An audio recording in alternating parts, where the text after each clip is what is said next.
As Israeli officials hint at a ground operation inside Lebanon, amassing military assets on the border, Lebanese contend with a major strike, this time in central Beirut. It's the first time the center of the city has been targeted since 2006, marking a steep escalation in a war that most people here in Lebanon never wanted. I'm surprised because it's first time happened here in Beirut, in the middle of Beirut. It's Kola, it is the middle of Beirut. You know that.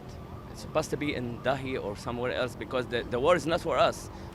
This area is not a Hezbollah stronghold.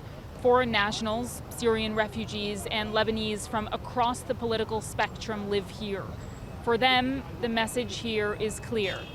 Their area, their building, their street could now be hit at any time. My boys were very frightened yesterday because the sound was very close. I live in Tariq El Judeide, so the sound was very strong, just like Friday. In the July 2006, there was a similar situation, but in the July war, you knew where the strikes would be. Now you don't know where the strikes will happen, making all areas dangerous. That's the sentiment outside Beirut, too. On Sunday, a residential building in Ain el-Deleb outside of Saida was hit, killing dozens in an attack that local media are calling a massacre. Monday afternoon, rescue efforts were still ongoing, the process slow and painstaking. There are still people under the rubble, people we have not been able to rescue yet. We are doing everything we can to save them as quickly as possible, God willing. Separately, the Lebanese caretaker Prime Minister Najib Mikati reiterated the government's position on a ceasefire.